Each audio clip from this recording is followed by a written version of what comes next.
ఈ విషయం తెలుసుకుంటే మీరు షాక్ అవుతారు. ఈరోజు నేను చికెన్ కర్రీ చేయబోతున్నా. లేకుండా అసలు వంట అనేది ఉండదు. అదేంటంటే ఆనియన్. ఇప్పుడు మనం 3 ఆనియన్స్ కట్ చేసుకుందాము చికెన్ కర్రీ కోసం. చాపింగ్ బోర్డ్ మీద కట్ చేసే అలవాటు మనకైతే లేదు. ఇలానే చేతితోనే కట్ చేస్తాను. మీరు కొద్దిగా జాగ్రత్తగా చేయండి.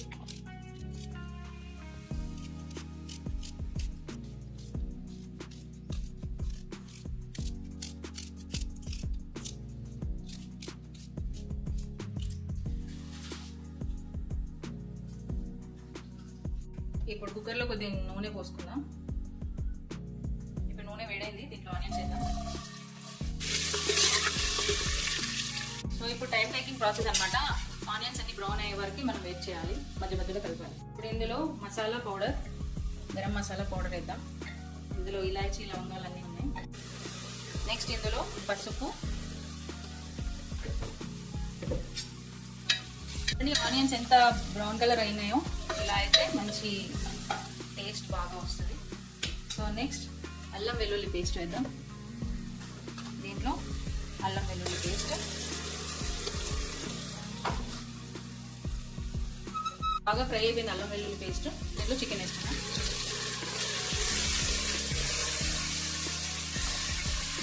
చికెన్ వేసుకొని బాగా ఫ్రై చేసుకోవాలి.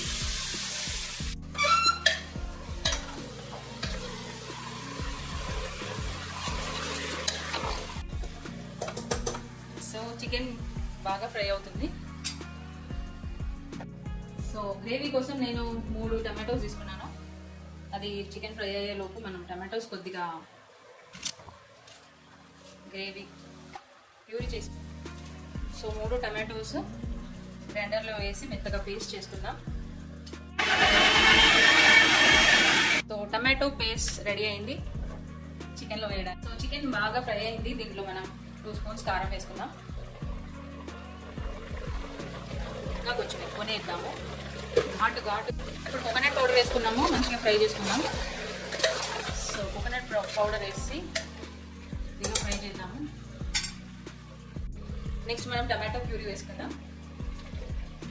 ఉప్పు వేసుకుందాం. ఉప్పు 2 స్పూన్లు వేసుకుందాం చాలు. నెక్స్ట్ మనం చికెన్ మసాలా వేసుకుందాం, 2 ప్యాకెట్స్.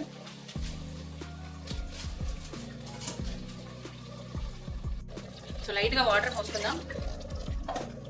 ఎక్కువగా గ్రేవీ చేయట్లేదు, సో ఇంత వాటర్ సరిపోతుంది. సో చికెన్ రెడీ అయిపోయింది చూడండి.